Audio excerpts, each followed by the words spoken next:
Matthieu 19, 23. Jésus dit à ses disciples, Jésus c'est la sagesse personnifiée, l'intelligence manifestée. C'est lui qui dit longtemps d'avance ce qui n'est pas encore arrivé. Regardez ce qu'il dit. Il dit à ses disciples, mais qu'est-ce qu'un disciple? C'est celui qui écoute et met en pratique la parole de son maître. Donc, il parle à toi ce matin parce que c'est toi qui écoutes la parole du maître Jésus. Est-ce qu'on peut dire le maître Jésus? Mais beaucoup aujourd'hui n'ont pas de maître. Ils n'ont plus de maître. Ils sont des ânes sauvages, des brebis égarées, sans maître, sans berger. Alors, ils font ce qu'ils veulent. Ils s'en fichent parce qu'ils sont égarés. Mais vous avez un maître. C'est pourquoi vous êtes des disciples. La qualité d'un disciple, c'est l'écoute. Alléluia. Les disciples écoutent beaucoup. Dis à ton frère, écoute. Alléluia. Et parle peu. Vous avez deux oreilles, une bouche. Que ce que vous devez écouter est plus important que ce que vous allez dire. Voilà pourquoi vous n'avez pas deux bouches. Une bouche et deux oreilles. Dis à ton frère, j'ai vu tes deux oreilles. Si un n'a pas bien saisi, l'autre va saisir deux. Mais la bouche, si c'est fermé, on ne parle plus. Deux oreilles pour bien écouter. Soyez lents à parler et prompt à écouter. Deux oreilles. Il dit à ses disciples, parce que la qualité d'un disciple, c'est l'aptitude à écouter. Apprenez à écouter. On entend des gens qui parlent beaucoup sans rien écouter. C'est les gens qui n'apprennent rien. Je parle à quelqu'un, tu parles beaucoup, tu arraches la parole rapidement aux gens. Tu n'apprends rien. Sois calme, écoute plus. Tu seras instruit pour être encore plus compétitif, plus performant dans tout ce que tu fais. Dis à ton frère, écoute. Alléluia, alléluia. Alors, il parle à ses disciples et il leur dit, vous mes disciples, écoutez. Écoutez quoi? Je vous le dis en vérité, un homme riche entrera difficilement dans le royaume des cieux. Mais ça, c'est pas une bonne nouvelle. Alors que Jésus-Christ est venu pour apporter la bonne nouvelle. Mais ça, c'est un boulet contre les riches. Alléluia. C'est pas bon. Mais quand tu es riche et puis tu entends ça de la bouche d'un homme de Dieu, mais tu vas quitter l'église. Tu vas dire, mais il se prend pour qui? Il dit quoi? Que moi je suis riche, je ne serai pas sauvé. Donc les riches là, d'accord, on va voir qui va payer le loyer. Alléluia. On va voir qui va payer les factures. Alléluia. Je peux avancer? Mais ce n'est pas moi, c'est le maître. Est-ce qu'on peut dire le maître? Il n'a pas dit qu'il sera impossible à un riche d'être sauvé. Il dit il sera difficile à un riche d'être sauvé. Difficile n'est pas impossible. Il dit il sera difficile. Alléluia. Le pourcentage pour qu'un homme riche soit sauvé est quasiment nul. C'est tellement infime, tellement faible que le riche doit pouvoir faire très attention. On va dire, mais est-ce que l'argent c'est mauvais? Est-ce que être riche c'est un péché? Mais ce n'est pas moi qui parle, c'est le maître qui parle. Voilà pourquoi le grand maître, Dieu Tout-Puissant, s'est révélé à un homme appelé Salomon. Alléluia. Il s'est révélé à Salomon en songe. Et il dit à Salomon, que veux-tu que je fasse pour toi? Salomon lui dit, mais le peuple que tu m'as donné est trop nombreux. Donne-moi l'intelligence, donne-moi la sagesse, afin que je puisse le leader, le diriger avec sagesse. Dieu lui dit, mais toi, tu es particulier, toi. Tes semblables demandent l'argent, demandent à être riche. Et toi, tu demandes l'intelligence et la sagesse. Est-ce qu'il y a encore en cette génération des hommes et des femmes qui courent après l'intelligence et la sagesse? Est-ce qu'il y en a encore? Ça ne court plus les rues. Tout le monde est pressé pour avoir l'argent. Tous les coups sont bons pour avoir l'argent. Tout ce qu'on peut faire pour avoir l'argent, on le fait. Parce que tout est l'argent. Alléluia. Mais Salomon a demandé l'intelligence et la sagesse. Voici, Dieu lui a donné ce qu'il lui a demandé. L'intelligence et la sagesse. Et par-dessus tout, il lui a donné la richesse. Ça va? Mes frères, le Dieu qui nous parle n'est pas confus. Ses paroles sont distinctes. Elles sont intelligibles. Et regardez ce qu'il a dit en Proverbe 30. C'est Salomon qui parle. Lisons cela. Proverbe chapitre 30, verset 7 à 9. Salomon dit, je te demande deux choses. Je te demande deux choses. Ne me les refuse pas.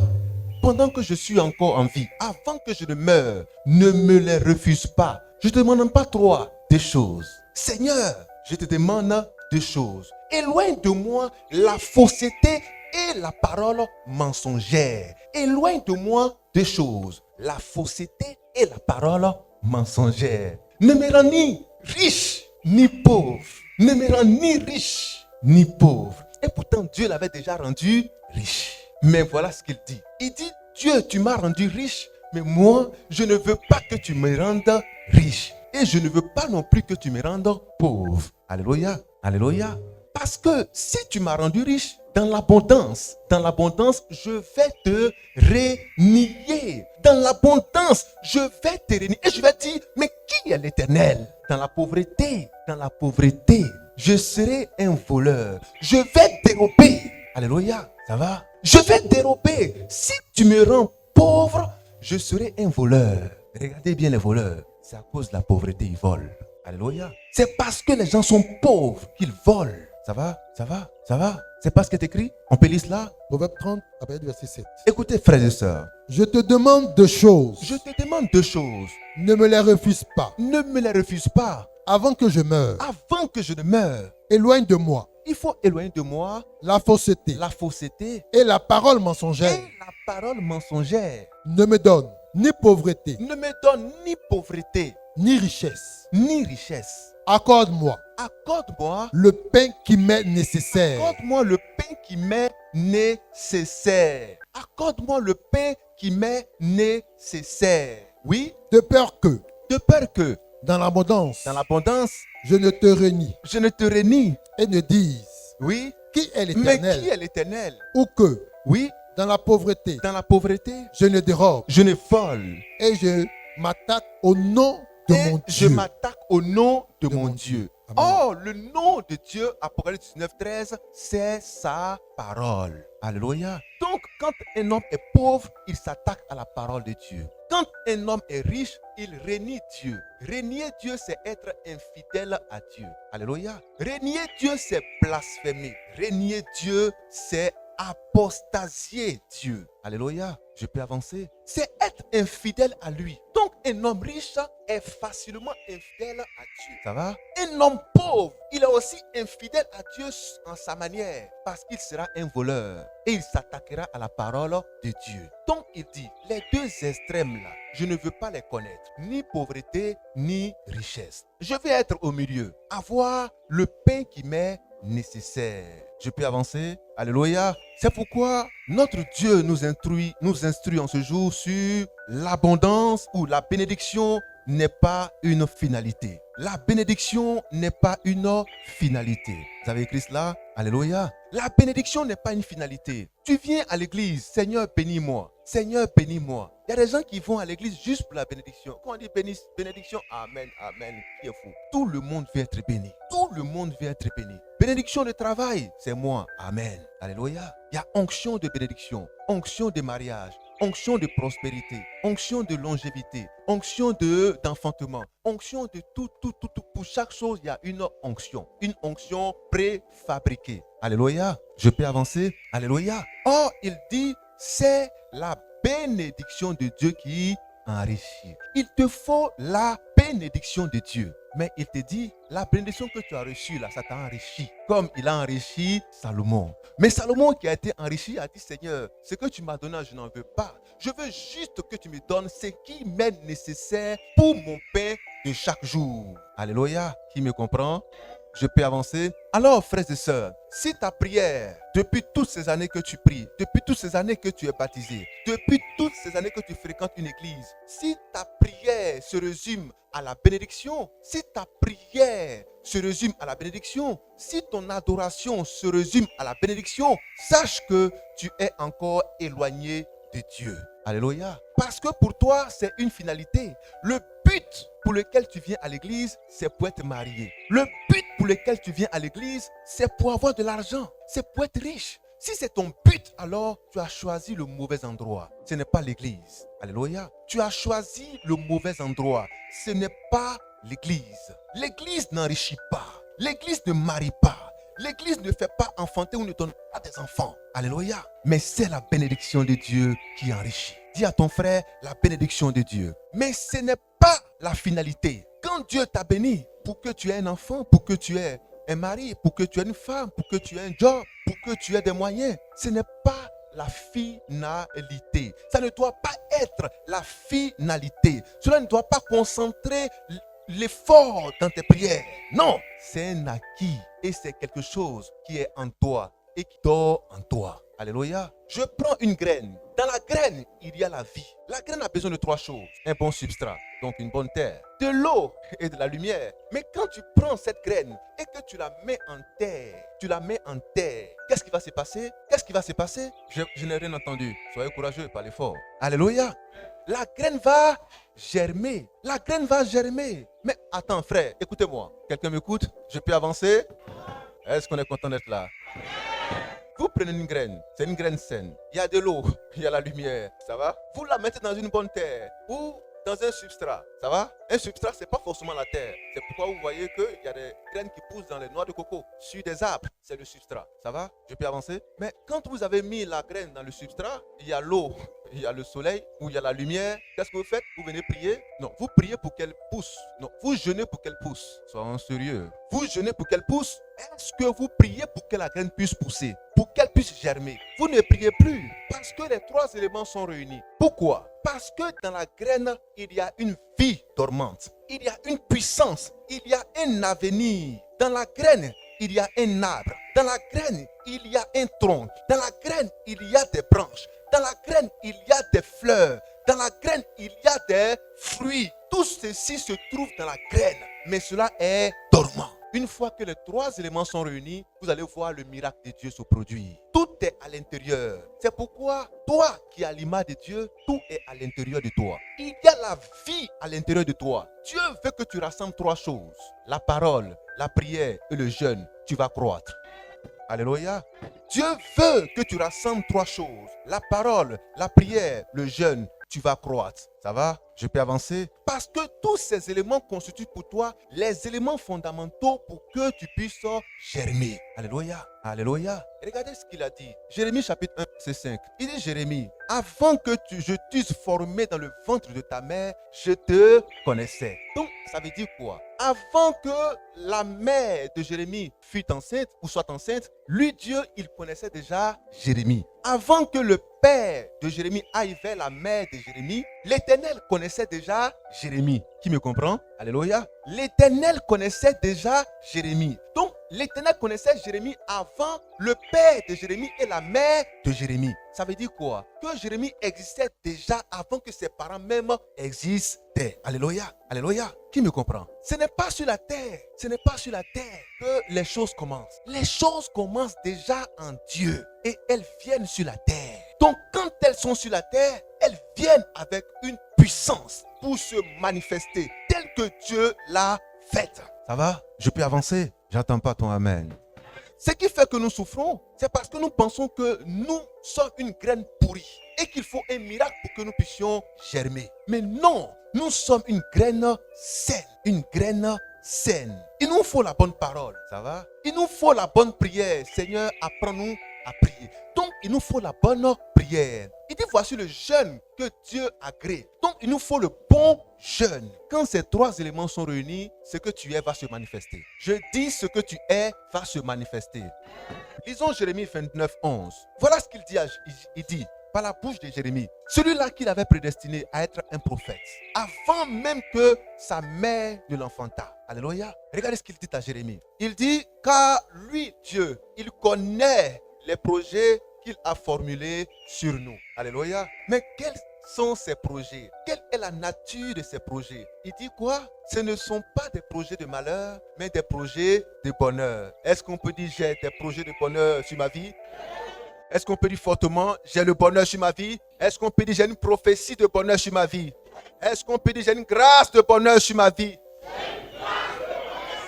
Mais ça, c'est ce que le Créateur a formulé sur nous avant que nous naissions. Parce qu'il a dit à Jérémie, avant que je ne t'eusse formé dans le sein de ta mère, je te connaissais et je t'ai établi. Alléluia. Cela veut dire que avant que ton père et ta mère ne te connaissent, ne te mettent au monde, ne te conçoivent, Dieu t'avait déjà béni en disant, tu ne seras pas dans le malheur, mais tu seras dans le bonheur. Alléluia.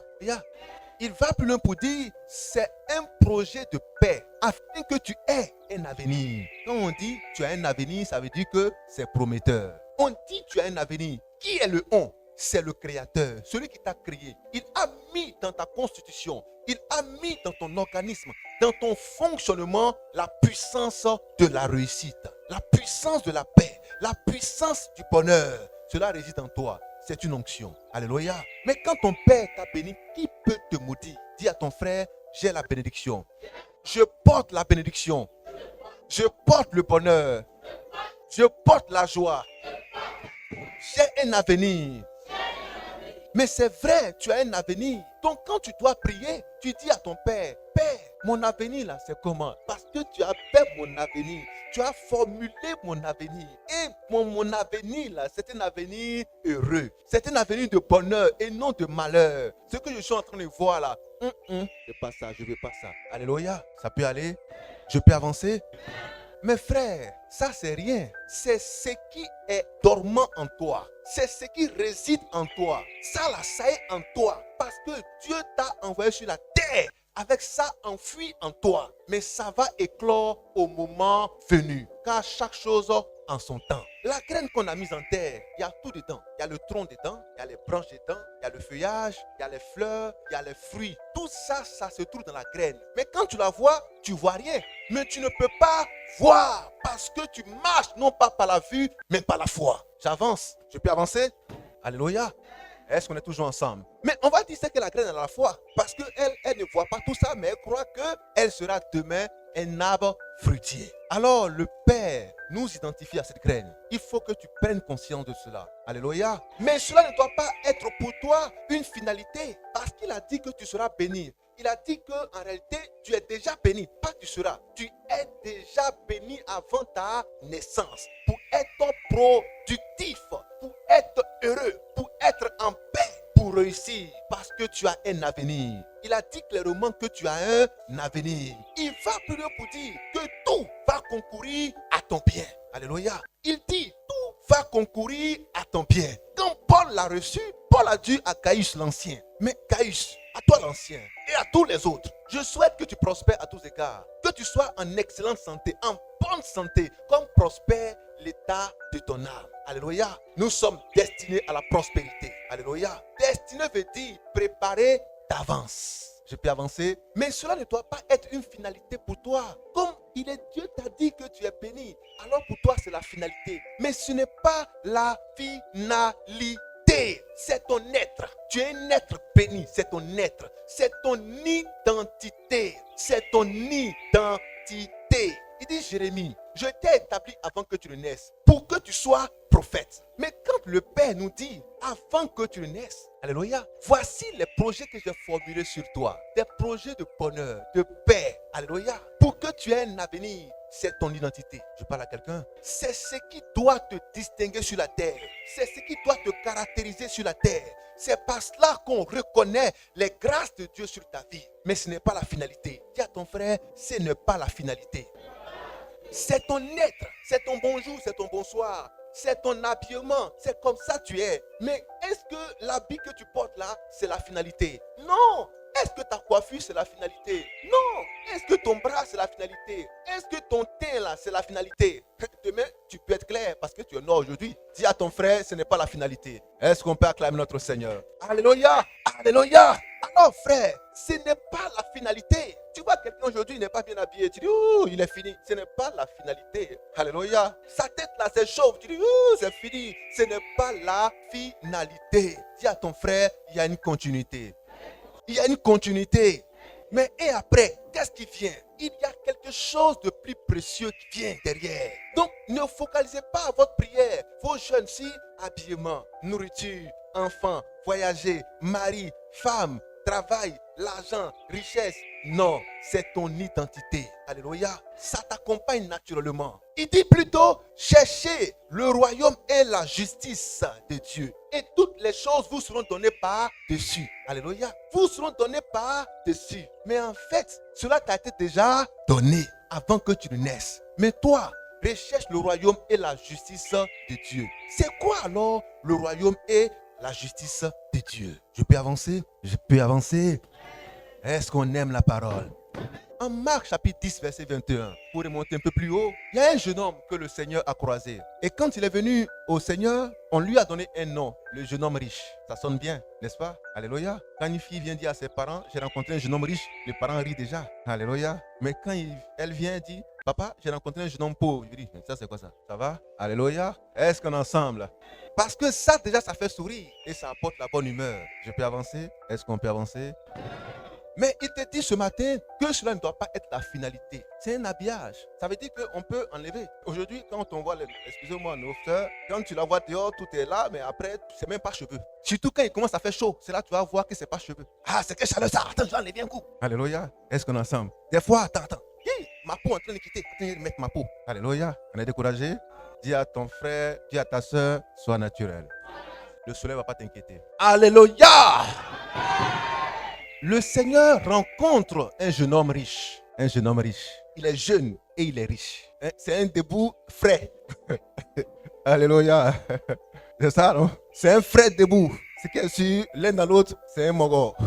Alléluia. On dit c'est un jeune riche. Tu n'entends pas ça? Il rencontre Jésus. Et il dit à Jésus, mais Jésus, ton affaire, tu parles depuis là. On fait comment pour être sauvé même? Parce que moi, j'ai gagné mon argent très tôt. Ça va, je suis debout, je ne suis pas un coulé. Alléluia. Ça va chez moi. Il dit, mais c'est bien, mais est-ce que tu as respecté la loi que Moïse a donnée? Il dit, c'est quoi? Tu voles pas, tu tues pas, tu cherches pas femme des gens, tu convoites pas, tout ça. Oh, moi j'ai respecté ça. Ça c'est un secret. Moi j'ai respecté ça. Allez voir dans le monde mystique. Les gens qui réussissent, ils ont tous des totems. Ah, vous savez pas ça? Les gens qui réussissent ont des totems. Ils savent qu'il y a des choses qu'on ne fait pas, ce sont des lois. Ça va? Je peux avancer? Je ne parle pas des coulés. Je dis les gens qui ont réussi. Ah, ils ont des totems. Il y a des choses qu'ils ne font pas. Ça va? Je dis les gens qui ont réussi, il y a des choses qu'ils ne font pas. Tu vas voir les gars qui ne se marient pas. Ils n'ont pas de rapport tel jour. Ils ne boivent pas telle chose. Ils ne vont pas dans tel endroit. Ils ne portent pas telle chose. Ils ne font pas telle chose. Ils ont des totems. Parce qu'ils savent la source de leur force. Ça va? Le jeune homme, il était riche. Mais quand il a croisé Jésus, Jésus lui a dit, mais est-ce que tu as respecté la loi? Il dit, j'ai fini avec ça. De la première à la dernière loi, tout est bouclé, c'est validé. Amen. Je ne mens pas, je ne vole pas, je ne bois pas, je ne fume pas, je ne cherche pas femme des gens, je ne convoite pas. Frère, quand un homme marche comme ça, il rentre dans la grâce et il va forcément aller au sommet. Parce que qu'est-ce qui empêche l'homme d'arriver au sommet? Ce sont les distractions. Quand tu bois, tu es distrait. Tu cherches femme des gens. Toi, mais tu sais que tu n'as pas longue vie. Amen. Alléluia. Mais c'est quel temps tu vas prendre pour voir que ton argent est devenu beaucoup? Tu es en train de mourir. Une fausse maladie t'a attaqué quelque part. Tu marches, on ne sait pas que tu es déjà fatigué. Mais tu as la femme de quelqu'un, ça est sur toi. Il y a une partie de ton corps qui est en train de pourrir. Parce que lui, il ne laisse pas plus à l'étranger. Il a lancé pour lui. Ça est sur toi. Alléluia. Alléluia. Mais tu passes ton temps à convoiter toutes les femmes que tu vois. C'est là, elle est grande, elle est mince. C'est là où ça, c'est pas mon goût, ça, c'est mon goût. Mais tu vas t'en sortir quand? Pour être concentré sur tes objectifs. Pour que tu aies une vision saine. Ta vision est pourrie. Parce que tu as de mauvaises visions quand tu regardes partout. Tu n'es pas concentré. Tu vas réussir quand? Tu vas prospérer quand? Le jeune homme a dit au Seigneur, moi je respecte toute la loi. Ça ne m'étonne pas qu'il soit riche. Parce qu'il a respecté et il a travaillé à sa vision pour être riche. L'un dans l'autre, le succès va forcément arriver. Ça va? Alléluia, alléluia, alléluia. Mais toi, tu as pris tes 100 000 pour aller boire bière, pour aller boire vin. Tu as mis une cigarette dessus, tu as appelé tes amis. Mais 100 000, ça peut créer une entreprise. Voilà pourquoi elle est devenue riche. Alléluia, alléluia. Je peux avancer. Mais le Seigneur lui a dit, c'est vrai, ce que tu as eu là, tu as bien fait. Parce qu'il est écrit que Jésus l'aima. Ça veut dire que Jésus a encouragé sa bonne marche. Mais, dis à ton frère, mais. Il y a toujours un mais. Parce qu'avec Jésus, on ne sait jamais. Demandez à Nicodème, va vous dire. Jésus lui a dit, il faut naître de nouveau. Il dit, ça c'est quoi ça encore? Moi un vieux comme ça, je vais naître de nouveau. Il dit, ouais, moi un gars comme ça. Vous enseignez la parole de Dieu et vous savez même pas ce que veut dire, il faut naître de nouveau. Il faut te baptiser. Il faut croire en moi. Amen. Je peux avancer? Je peux avancer? Jésus a dit au jeune homme, voilà, il te reste une chose. Il te reste une chose. Je peux avancer? Il dit, il te reste une chose. Marc 10, 21. Il te reste une chose. Va, vends tout ce que tu as. Donne-le aux pauvres et tu auras un trésor dans le ciel. Va, vends tout. Pas un peu, pas le superflu, pas tes vieux habits, tes vieilles chaussures, les vieux meubles. Il dit, va vendre tout ce que tu as et va le donner aux pauvres. Viens, suis-moi. Tu auras un trésor dans le ciel. Cela veut dire, va vendre tout ce que tu as et tu seras sauvé. Ça ne vous dit rien? Ça ne vous dit rien? Genèse chapitre 22. L'Éternel dit à Moïse, prends ton fils, ton unique, va l'offrir en holocauste sur la montagne que je vais t'indiquer. Moïse se lève de bonne heure. Il prit son enfant et il alla obéir à l'ordre que Dieu lui a intimé. Alléluia. Mais quand Moïse a soulevé le couteau pour égorger, quand Abraham a soulevé le couteau pour égorger son enfant, l'Éternel lui a dit, ne le fais pas. Je t'ai mis ainsi à l'épreuve pour voir jusqu'où irait ta fidélité. Salomon a dit, si tu me rends riche, je te serai infidèle. Si tu me rends pauvre, je serai voleur et je vais attaquer ta parole. Je vais dire, mais c'est quel Dieu ça? Et puis je suis pauvre comme ça. Je vais remettre ta parole en cause parce que c'est pas ce que tu as dit. En Jérémie 29, 11, tu as dit que j'ai un avenir. Mais ça, c'est pas ça, c'est un cauchemar. Alléluia. Je vais attaquer ta parole. Tu me connais. Tu connais ma bouche. Je vais t'attaquer. Si tu veux me tuer, juste dire mort, cabri mort. Alléluia. Je veux que vous appreniez à parler à Dieu. Alléluia. Voici, l'Éternel est fâché dans sa colère. Il veut exterminer le peuple. Moïse descend. Il dit, tu dis quoi? Tu dis quoi? Toi, tu m'as envoyé en Égypte. Moi, je devais être pharaon. Moi, je devais être chef. Un grand mystique, un grand sorcier, dirigeant tout le monde. Tu m'as dit, toi, il faut partir. Allez prendre mon peuple pour le mettre dehors. Je suis allé, tu as dit que moi je bégais. Je t'ai parlé, je t'ai dit que je bégais. Tu dis, il faut laisser, il n'y a rien. Tu as t'envoyer quelqu'un pour t'aider à parler. Ça va? Maintenant, je sors le peuple, je suis dans le désert. Tu le connais parfaitement parce que c'est toi qui l'as engendré. Tu le connais. Je suis en train de le guider parce qu'il a fait un veau d'or. Il dit, tu vas le tuer. Mais Seigneur, donc le travail que j'ai fait là, c'est rien pour le tuer. Va tuer le peuple là. Quand tu finis de le tuer, mon nom que j'ai vu dans ton livre là, il faut effacer. Toi et moi, on ne se parle plus. C'est pas ça? C'est pas comme ça Moïse a parlé à l'Éternel. Il dit, mon nom qui est dans ton livre là, va effacer. Faut tuer le peuple là, tu vas voir. L'Éternel le regarde et dit, Moïse, c'est à cause de toi, hein. C'est à cause de toi, hein. Bon, ok, je reviens demain. Continue encore, vous allez voir. Dis à ton frère, il faut savoir parler à l'Éternel. Alléluia. Parce que c'est ton père. C'est ton père. Un langage avec lui, une communication avec lui. Parce que tu es un homme. Quand tu es un enfant, il va te leader. Mais quand tu deviens un homme, parle avec lui. Ça va? Je peux avancer. Je peux avancer. Alléluia.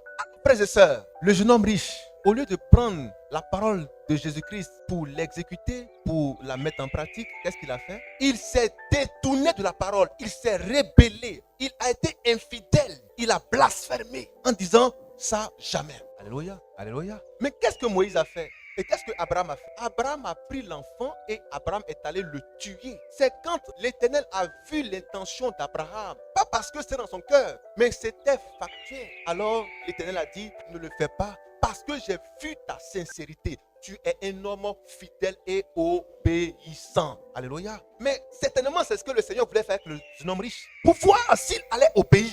Ça va? Va, prends tes immeubles, prends tes voitures, tes maisons, prends tes plantations, ton bétail, prends tout ça, va vendre, va donner aux pauvres. Ah, qui peut faire ça? Frère, qui peut faire ça? Toi-même, regarde toi-même, est-ce que tu peux faire ça toi-même? Ça va? J'ai dit ce matin, ma soeur, tu as 221 555 francs dans ton compte. Va prendre tout ça, va donner aux pauvres. Tu as une voiture, envoie la voiture. Va vendre, donne aux pauvres. Ta maison là, c'est ta maison de retraite. Va vendre, va donner aux pauvres. Il te reste quoi encore? Tu as un champ au village. Va vendre, va donner aux pauvres. Il reste quoi encore? Tu as une maison au village. Va vendre, va donner aux pauvres. Et puis tu viens maintenant. On va parler du Seigneur. Le dimanche là, on va la voir. Ah, vous avez la réponse. Alléluia. Mais c'est ça la réalité. C'est ça la foi. Mais attends, un homme, il a 100 ans. Et puis il vient d'avoir son enfant que tu as dit depuis là. C'est maintenant qu'il vient d'avoir l'enfant. Sa femme, 90 ans. 90 ans. Je n'ai pas dit elle a 10 ans. J'ai dit 90.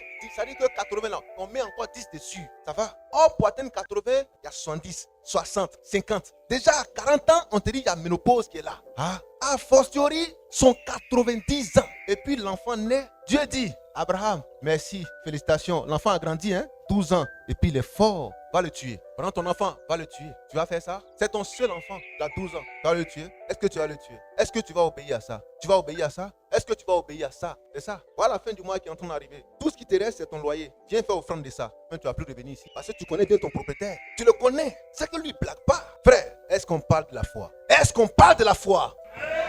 Est-ce qu'on parle de la foi? Mais les gens ne savent même pas de quoi on parle. Parce que quand Dieu parle de foi, il va te mettre dans une position où toi-même tu vas dire, ouais, ma place n'est pas ici. Alléluia. Tu vas dire à un patriarche de 100 ans de prendre son enfant unique pour aller le mettre en sacrifice, le l'offrir en holocauste. Mais vous aussi. Amen. Amen. Tu vas prendre tout ce que quelqu'un a, tu dis envoie-moi ça en offrande. Mais il va te regarder comme ça, il dit mais tu parles de quoi? C'est frère de gars, il prêche, mais honnêtement, je sais que, bon, lui là, vraiment, est-ce que lui là même, il est sur lui-même? Amen. C'est ça l'homme riche. Il va commencer à raisonner. Il va commencer à raisonner. Commencer à raisonner pour dire, frère, mais non, il me prend pour un idiot ce gars. Amen. Mais c'est ce que le jeune homme riche a fait. Il dit jamais. Il dit Seigneur, merci beaucoup pour la réponse que tu m'as donnée. Mais bon, Dieu va juger après. Tant qu'on a envie, on a encore envie, il y a quelque chose qui peut se passer. Peut-être Dieu va juger, Dieu va apprécier. De toute manière, toi-même, tu es un enfant illégitime. Donc, on va voir ça auprès de Dieu là-bas. Peut-être que toi-même, tu n'es pas sauvé. Aïe, vous n'avez jamais entendu ça? Qui n'a jamais entendu ça? Quand c'est chaud, les gens parlent comme ça. C'est ce qu'on appelle le blasphème, l'apostasie. Régner, c'est apostasier, c'est blasphémer. C'est être infidèle à la parole de Dieu. Ça va? Alors, ne concentrez pas vos efforts à ces choses en disant je viens à l'église pour avoir un mari, je viens à l'église pour avoir un enfant, je viens à l'église pour avoir un travail, je viens à l'église pour avoir la prospérité dans mes activités, pour avoir des marchés juteux, pour voyager, pour être bien assis. Non, non, c'est un habillage. Ça ne doit pas être une finalité pour toi. Donc si une église base sa prédication sur la finalité, c'est une église déjà qui est dans la tombe, qui est déjà dans la tombe. Et Christ l'a appelé un tombeau blanchi. Alléluia. Je peux avancer? Si ces choses passagères, ces choses charnelles font l'objet de la prière, font l'objet de la prédication tout au cours d'une année, et si l'église a fondé ses racines dans ces choses passagères, vanité, alors c'est une église qui est dans la tombe, une tombe blanchie. Alléluia. Mes frères, la finalité ne doit pas être ceci. Parce que vanité des vanités, tout est vanité. Le Saint-Esprit nous l'a dit en Ecclésiaste 6, 11. Il dit, s'il y a beaucoup de choses, il y a beaucoup de vanité. S'il y a beaucoup de choses, il y a beaucoup de vanité. Mais qu'est-ce qu'une chose vaine? C'est quoi une chose vaine? C'est quelque chose que tu ne peux pas emporter dans la tombe. C'est une chose qui est éphémère, qui va rester sur la terre. On ne t'enterre pas avec ça. Qui on a déjà enterré avec son argent, avec ses habits, ses vrais habits là. Je n'ai pas dit faux là. Amen. Alléluia. Mais qui est-ce qu'on a déjà enterré avec sa maison, avec sa voiture, avec son diamant, avec toutes ces choses? Personne. Même si tu as osé le faire, il faut attendre à minuit. Tu vas voir ce qui va se passer. Tu vas connaître la signification de la profanation de tombe. Mais c'est parce que vous avez beaucoup que vous enterrez avec ça. Mais nous, on n'en a pas. Or, si quelqu'un est pauvre, il sera un. Alléluia. Parce qu'il faut être aussi désespéré, aussi pauvre pour aller voler un cadavre. Je peux avancer? Alléluia. Alors frère, dis à ton frère, tout est vanité. Si on vous prêche pour avoir beaucoup de voitures, on vous prêche pour avoir beaucoup d'argent, on vous prêche pour que vous soyez riche, pour que vous soyez prospère sur la terre, et que votre foi est ancrée dans ces choses, c'est la mort. C'est la mort qu'on vous sert. C'est la mort qu'on vous sert. J'ai dit c'est la mort qu'on vous sert. Pourquoi? Parce que lorsque vous allez mourir, on ne vous enterrera pas avec toutes ces choses acquises. Vanité des vanités, tout est vanité. Alléluia. Demandez à l'Éternel mon pain quotidien. C'est la prière de notre Seigneur. C'est le modèle qu'il nous a laissé. Demandez la prière. Demandez le pain du jour. Pas le pain de d'après-demain. Il n'a pas dit soyez sages pour demander la boulangerie. Il dit le pain de chaque jour. Je peux avancer? Ne demandez pas la boulangerie. Demandez le pain de chaque jour. Parce que à chaque jour suffit sa peine. Salomon a dit, ne me rends ni pauvre ni riche. Donne-moi mon pain nécessaire. Le pain qui m'est nécessaire. Le pain qui m'est nécessaire. Changez votre façon de prier. La richesse ne doit pas être pour vous une finalité. Le mariage ne doit pas être pour vous une finalité. Alléluia. L'enfant ne doit pas être pour vous une finalité. L'abondance ne doit pas être pour vous une finalité. C'est juste un moyen. C'est juste un apparat. C'est juste un habillement. C'est juste quelque chose qui t'accompagne. Mais il ne faudrait pas que ton cœur soit ancré dans ces choses. Parce que si tel est le cas, alors pour toi, c'est la finalité. Et si c'est la finalité, c'est que tu es déjà mort, quoique vivant. Alléluia. Alléluia. Est-ce qu'on est découragé? Ceux qui avaient fait la prière pour être riches, est-ce qu'on est découragé? Je n'entends pas votre amen. Demandez ce qui vous est nécessaire. Demandez ce qui vous est nécessaire. Ni pauvre, ni riche, mais ce qui est nécessaire. Alléluia. Alléluia. Alléluia. Quand l'Éternel a béni Salomon de manière abondante, Salomon a dit à l'Éternel, je ne t'ai pas dit de me rendre riche. J'ai dit de me donner ce qui m'est nécessaire. Je peux avancer? Mais quel est cet homme? Aujourd'hui, tu peux parler comme ça. Quel est cet homme? Alléluia. Alléluia. Parce que si tu me rends riche, je vais te renier. Je vais renier ta parole. Je vais commencer à remettre en cause ta parole. Et c'est ce que les riches font. Les riches remettent en cause la parole de Dieu. Parce qu'ils sont riches. On va les dire, mais riche, arrête de faire telle chose. Parce que c'est ce que dit la parole. Il va dire d'accord. Mais d'ailleurs même, le pasteur là, on doit le changer. Alléluia, alléluia. Regardez bien. Mais aujourd'hui dans les églises, ce sont les riches qui font la loi. Ce sont les riches qui font la loi dans les églises. Quand ils viennent dans les églises, ils occupent les premières places. Alléluia. Ils ont les premiers rôles. Alléluia. Ils vont tout faire pour être des diacres, des évêques. Ils vont tout faire pour être des anciens. Ils vont payer pour cela. Je peux avancer? Qui comprend ce que je veux dire? C'est vrai ou c'est faux? Ils vont tout faire pour être diacre. Ils vont tout faire pour être évêque. Ils vont tout faire pour être anciens. Mais qu'est-ce qu'ils font? Ils vont commencer à corrompre le pasteur. Pasteur, voici une voiture. Voici une deuxième voiture. Voici une maison. Pasteur, voici mon offrande. Pasteur, voici ma dîme. Mais quand le pasteur voit la dîme, 10 millions, 20 millions, 30 millions. Toi, tu es un ancien avant ta naissance. Alléluia. Alléluia. J'ai prié et Dieu m'a révélé que c'est toi qui allais venir. J'attendais ton heure et cette heure fut. Te voici. Tu as une bénédiction pour l'église. Mais le jour où tu as commencé à dire à cet homme riche, alléluia, de se mettre en genoux pour prier, il va dire non, mes genoux me font mal. Mon dos me fait mal. L'endroit est trop sale pour cela. Quand tu vas lui dire, on doit jeûner 3 jours et 3 nuits. Non, j'ai un diabète latent. Je ne peux pas faire ça. Alléluia. Mais on a tel programme. Il va dire non, mes affaires, il y a le feu là-bas. Il faut que j'aille d'abord m'en occuper. Sa parole devient au-dessus de la parole du Christ prêché dans l'église. Alléluia. Il fera des compromis avec la parole. Des compromis avec la parole. Il ne va pas accepter la parole sur toute sa ligne. Il ne va pas affiner sa marche sur la direction de la parole. Mais il va dire ce que lui veut. Et c'est ce qui sera prêché. Alléluia. Si tu as fait une prédication poussé par le Saint-Esprit et que le riche est assis, si ça le touche personnellement ou ça touche sa famille, il va dire bon, donc comme j'ai invité le pasteur chez moi à la maison, c'est ce qui est chez moi qui vient prêcher. C'est ce qui est chez moi qui vient prêcher. C'est ce qui est chez moi qui vient prêcher. Alléluia. Je peux avancer? Est-ce qu'on est ensemble? Est-ce qu'on est ensemble? Alléluia. Alléluia. Alléluia. C'est pourquoi les hommes riches n'aiment pas se convertir. Alléluia. Ils se répandent, mais ils ne se convertissent pas. Parce qu'ils ont un cœur dur.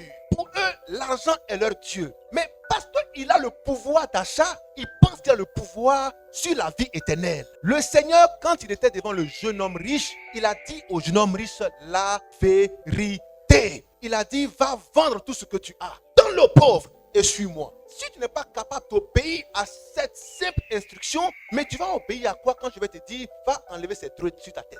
Alléluia. Tu ne vas pas écouter quand je vais te dire, la femme doit être soumise. Tu ne vas pas écouter. Alléluia. Je peux avancer. Est-ce qu'on est ensemble? Est-ce qu'on est toujours ensemble? Alléluia. Alors, c'est le message de notre Seigneur.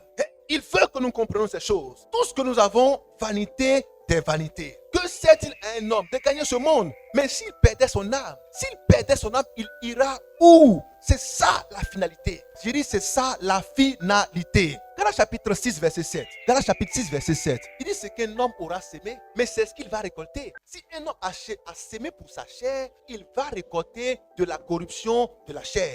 Alléluia. Si un homme a sémé pour l'esprit, il va récolter de l'esprit la vie éternelle. Dis à ton frère, la finalité pour toi, c'est la vie éternelle. Alors, toutes tes activités doivent tourner autour de la finalité qui est la vie éternelle. Pour toi, tu viens à l'église pour la vie éternelle. Pour toi, tu pries pour la vie éternelle. Pour toi, tu jeûnes pour la vie éternelle. Pour toi, tu fais les offrandes pour la vie éternelle. Pour toi, tu payes la dîme pour la vie éternelle. Alléluia. Alléluia. Tu ne fais pas les choses par intérêt, par calcul. Si je paye ma dîme, je serai riche. Si je fais mon offrande, j'aurai beaucoup d'argent. Mais tu fais l'offrande parce que tu as la vie éternelle. Parce que ton offrande va servir à l'œuvre, va servir au financement de beaucoup d'activités dans l'église. Alors tu le fais parce que des âmes seront réjouies par ton offrande. Alléluia. Pas parce que tu fais des calculs. Si je donne l'argent, je serai béni. Si je fais ça, je serai béni. Si je fais ça, je serai béni. Mais fais-le parce que l'église doit en vivre. C'est les actes de la vie éternelle. Alléluia. Alléluia. Alléluia. Je peux avancer. Je peux avancer. Est-ce que je peux avancer? Alors, quand tu réfléchis selon la vision de la vie éternelle, selon l'Esprit Saint, tu sauras que faire une offrande dans l'église, ça va forcément aider un frère. Ça va aider une soeur. Ça va aider aux activités de l'église. Donc quand tu penses comme ça, je t'assure que ton offrande est agréée. Mais quand tu dis non, je vais faire une offrande pour que mes affaires prospèrent, je vais faire une offrande pour que je puisse avancer, je vais faire une offrande pour que telle chose soit faite, ce n'est pas mauvais. Mais c'est dans quel esprit tu le fais? Je vais payer ma dîme, comme ça je n'aurai pas de problème. Non, je paye ma dîme parce que l'homme de Dieu en a besoin. Alléluia. Parce que les hommes de Dieu en ont besoin. Je peux avancer. Mais si votre pasteur ne mange pas, amen, il porte jogging pour venir à la chair, il porte tapette pour venir à la chair, bon, il sent pas bon. Quand il passe, mais tu sens que ça fait 3 jours, c'est pas lavé parce qu'il n'a pas payé la facture d'eau. Mais quand tu penses comme ça, tu vas dire, mais attends, je dois payer ma dîme. Je peux avancer? Est-ce que je peux avancer? C'est ça la réflexion de la vie éternelle. Je peux avancer? Alléluia, alléluia, alléluia, alléluia. C'est important, frère. Si tu as ce genre de mentalité, tout change. Parce que tu t'inscris dans la vie éternelle. Tout ce que tu fais, le Seigneur te dit, voilà pourquoi je te demande de le faire. Alléluia, alléluia, alléluia, alléluia.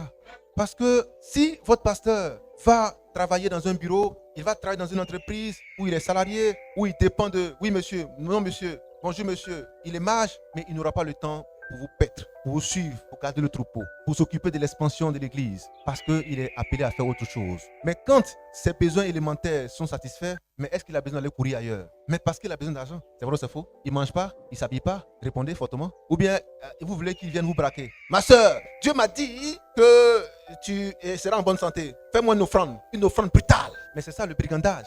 Fais-moi une offrande sauvage. Alléluia. C'est ça.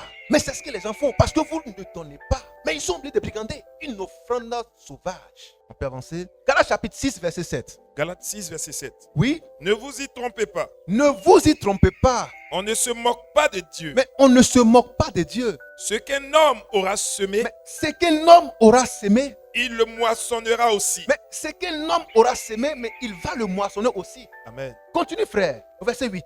Celui qui sème. Bon, maintenant, ce qu'un homme aura semé, il va le moissonner aussi. Mais toi, ta finalité, c'est les choses de la terre. Alléluia. Mais si tu as semé dans ces choses, c'est ce que tu vas récolter aussi. N'est-ce pas? N'est-ce pas? Amen. On est toujours ensemble. Amen. Si tu as semé dans ces choses, est-ce que tu vas pas les récolter? Tu vas les récolter. Mais voici le genre de récolte que tu vas faire. La qualité de la récolte que tu vas faire. Oui, frère. Celui qui sème pour sa chair. Celui qui sème pour sa chair. Moissonnera de la chair la corruption. L'habit, c'est pour la chair. La chaussure, c'est pour la chair. La maison, c'est pour la chair. Les voitures, c'est pour la chair. La nourriture, c'est pour la chair. Mais tu viens à l'église pour s'aimer pour la chair. Tu vas récolter des choses de la corruption. Vanité des vanités. Ça peut aller? Amen. On va dire, mais on fait comment? Mais tu es déjà béni. Cela est déjà en toi. Dieu a placé ça en toi avant de te mettre dans le sein de ta mère. Ça va? Ça, c'est déjà bon. Il te faut les 3 choses. La parole véritable. La bonne prière. Le bon jeûne. Quand ces 3 choses sont réunies, la puissance résidente en toi va forcément être enfantée. Alléluia. Pour que ta destinée soit visible et soit vue par tous et par toutes. Car c'est cela la volonté de Dieu pour toi. Alléluia. Personne n'empêchera cela parce que tu es dans la parole véritable. Elle prendra le soin de te nettoyer, de te protéger, de te garder afin de garder la vision de Dieu pour ta vie. Je peux avancer? Si tu as compris, dis fortement Amen. Si tu n'as rien compris, dis fortement aussi Amen. Je pense que personne n'est fou ici. Oui, frère. Mais celui qui sème. Mais celui qui sème. Pour l'esprit. Celui qui sème pour l'esprit. Voyez-vous maintenant? Celui qui sème pour l'esprit. Tu fais ton offrande pour l'esprit. Tu fais la dîme pour l'esprit. Tu fais les prémices pour l'esprit. Tu es présent pour l'esprit et non pour la chair. Tu pries pour l'esprit et non pour la chair. Tu adores pour l'esprit et non pour la chair. Tu sèmes dans l'esprit. Tu ne sèmes pas dans la chair. Non, si je viens, voilà, je viens pour telle chose, pour tel objectif. C'est pourquoi je suis à la prière. C'est pourquoi je suis toujours là. Si c'est pour cet objectif-là, tu es en train de s'aimer dans la chair. Et tu récolteras de la corruption. Tu récolteras de la corruption. La corruption veut dire, ça va pourrir. Est-ce qu'on peut dire ensemble, ça va pourrir? Ça va pourrir. Alléluia. Amen. L'argent pourrit. Ça se dévalorise, ça se dévalue. Alléluia. Les biens que tu as, les voitures, tout. Regardez les voitures. Regardez bien. Paye une voiture. Attends 1 an. Tu vas voir qu'est-ce qui va venir au bord. C'est quoi? La rouille. Voiture que tu payes à 20 millions, 30 millions, 40 millions. La rouille attaque. Pourquoi la rouille? Tu vas avoir le peine pour dire, ma voiture là, je ne sais pas ce qui se passe, mais il y a la rouille. C'est pas que tu ne sais pas ce qui se passe. Dieu est en train de te dire que c'est vanité des vanités. Pour ça, tu te gonfles. Ma voiture, vous cognez, vous allez voir, les pauvres là. Mais la rouille est en train de cogner ta voiture. Oui, frère. Mais celui qui sème pour l'esprit Celui qui sème pour l'esprit moissonnera de l'esprit la vie éternelle. moissonnera pour l'esprit la vie éternelle. Est-ce qu'on peut acclamer fortement cela?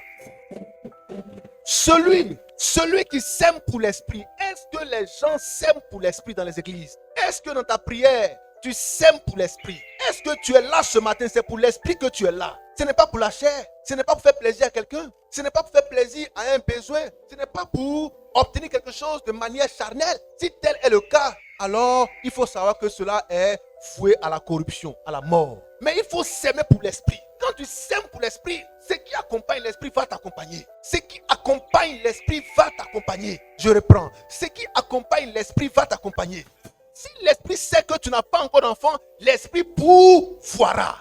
Si l'esprit sait que tu n'as pas encore le nécessaire pour vivre ton pain de chaque jour, l'esprit pourvoira. Si l'esprit sait que tu es seul depuis longtemps, il te faut un mari depuis tu l'as demandé, l'esprit dira, mais attention, il y a un besoin ici à pouvoir. L'esprit pourvoira. Il te dit, mais attends, ce gars-là, il lui faut une femme, l'esprit pourvoira. Alléluia. Mais il lui faut une bonne santé, l'esprit pourvoira. Il lui faut un travail, l'esprit pourvoira. Car Dieu se pourvoira lui-même. David a dit, l'Éternel est mon berger, je ne manquerai de rien. Alléluia. Mais c'est la vérité. Et ça, c'est la foi. Quand une graine est en terre, on ne prie pas pour la graine. Elle pousse naturellement. Pourquoi? Parce qu'elle a en elle le pouvoir de la croissance, le pouvoir de la productivité. Cela est en elle et cela est en toi. Alléluia. Parce que l'homme est au-dessus de la graine. L'homme est au-dessus de la plante. Parce que l'homme a été fait à l'image du Créateur, à l'image de Dieu Tout-Puissant. Alors en toi réside une puissance qui dort. Elle doit se réveiller à l'écoute de la parole, à l'écoute de la parole, à la pratique de la prière et à la pratique du jeûne. C'est pourquoi il dit priez sans cesse. Alléluia. Parce qu'il y a une croissance qui est encore latente. Il y a une croissance qui est encore dormante. Elle doit être activée. Et la prière l'active, le jeûne l'active, la parole l'active. Alléluia. Alléluia. Alléluia. Alléluia. Dieu n'est pas aveugle. Dieu n'est pas sourd. Dieu n'est pas muet. Il connaît ta situation. Il te voit. Ses regards sont constamment sur toi. Il a dit à Job, as-tu remarqué mon serviteur?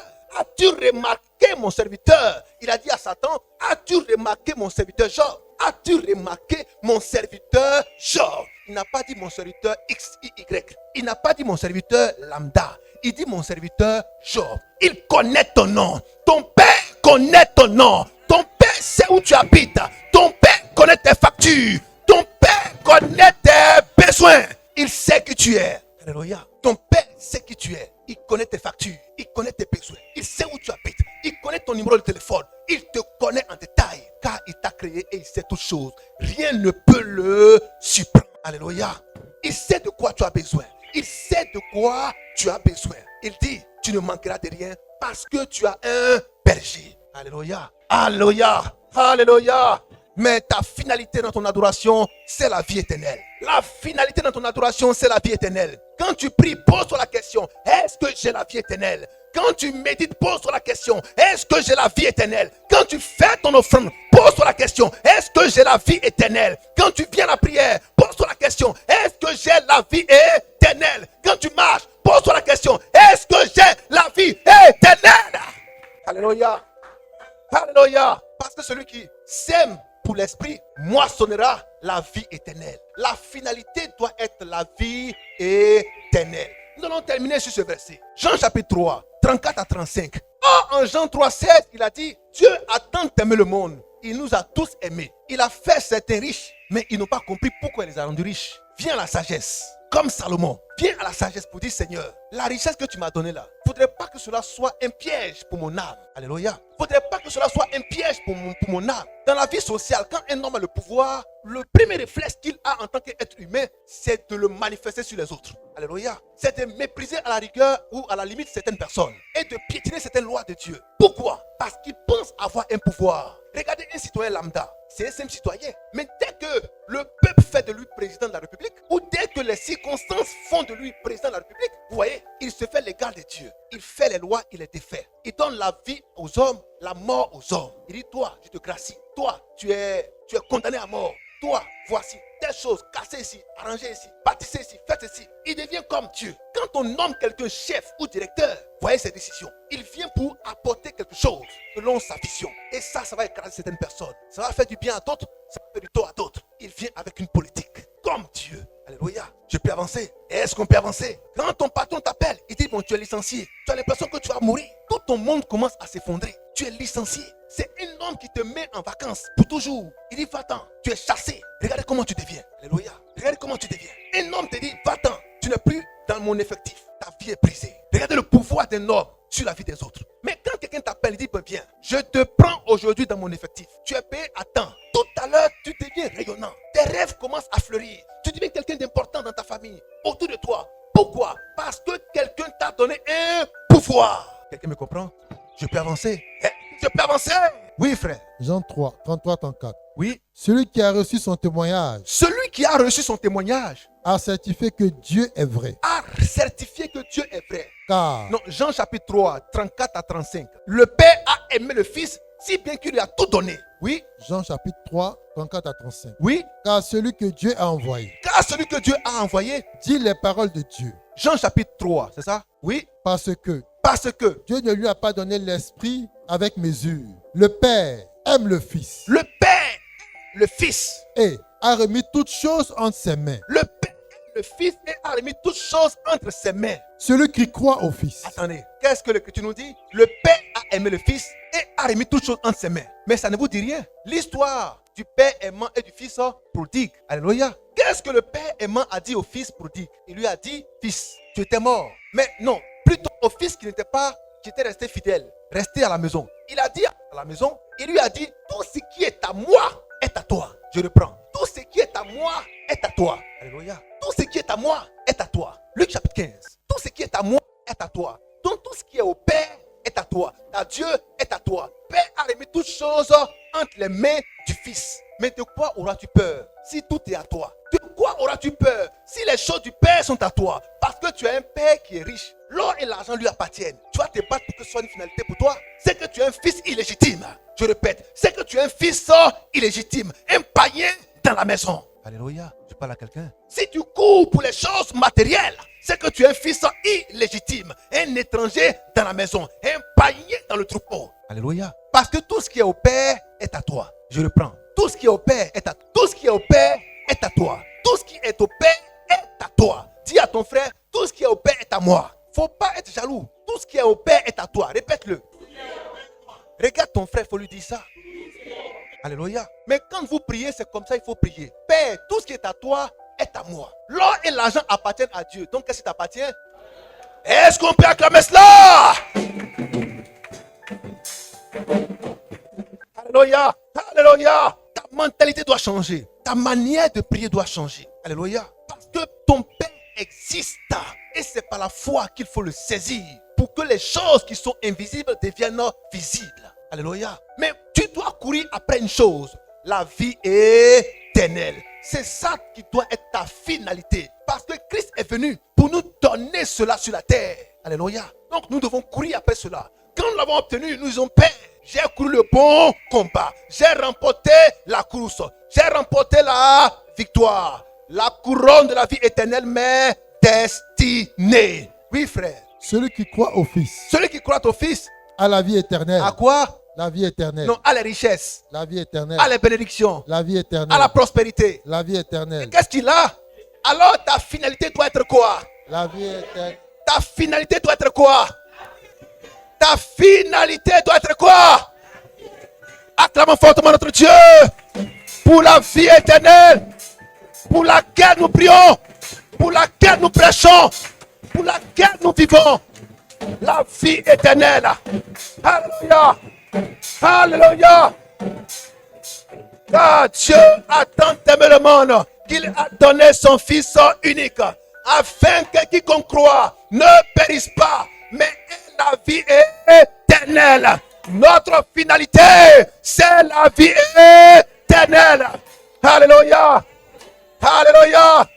Frère, c'est pourquoi les gens voulaient se battre sur la terre pour une femme. 7 hommes l'ont eu. Chacun est mort à son tour. Mais après, les gens ont posé la question à Jésus. Mais voici la femme là. Matthieu 22. Alléluia. 27 à 30. La femme qui est là, mais elle a eu 7 maris. Mais quand tout va reprendre à la résurrection, mais les 7 là, qui va dire que c'est sa femme? Regarde les gens comme ils ont des questions. Amen. Elle a encore envie, mais elle a eu 7 maris. Et ce sont tous des frères. Mais quand on regarde là, le premier il est nerveux à la résurrection là. J'espère qu'il n'aura pas parlé, mais ça sera la femme de qui? Jésus leur dit, vous là, vous êtes dans l'erreur. Vous ne connaissez ni la parole, ni la puissance de la parole. Dans le ciel, il n'y a pas de famille. Dans le ciel, il n'y a pas de relation sexuelle. Il n'y a pas de mariage. Nous serons tous comme des anges dans le ciel.